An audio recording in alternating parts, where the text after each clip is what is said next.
All this hype made Jo uneasy. She was struggling to pay her rent for this hole in the wall. Only last month the landlord said the neighborhood was on the upswing. The taxes would go up, and so would the rents. Jo was determined to increase her income. She looked around the apartment, expecting something to call out to her like a voice from beyond.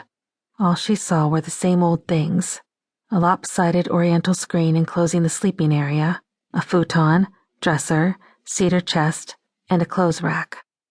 The few garments she owned were nondescript: skirts, blouses, sweaters, and a few scarves. One black silk dress from a second-hand shop served for the infrequent dress-up occasion.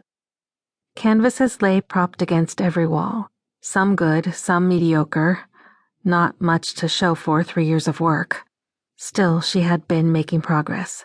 Some of her work was selling, that is, until this slump. With a smirk, she thought, I can always marry Grant.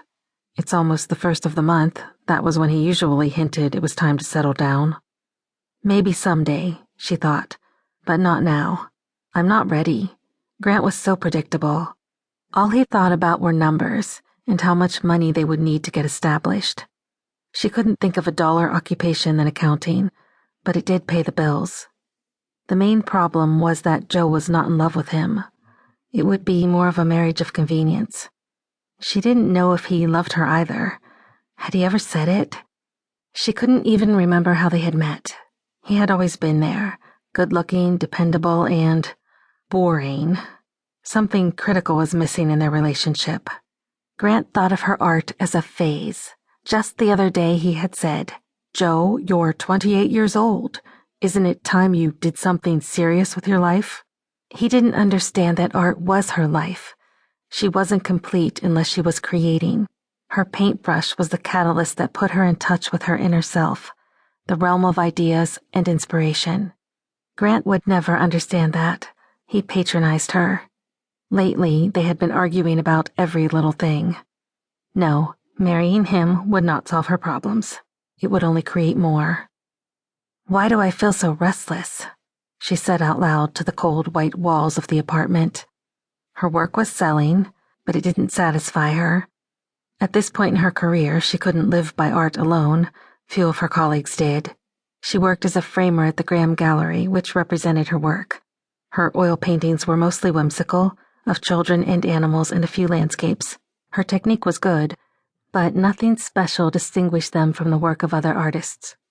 Jo remembered the previous week when Shirley Graham, the owner, said, "Why don't you try something different, something more challenging? I think you're ready for a change. Need to get out of this rut." "Don't you like my work anymore?" Jo asked, feeling frustrated.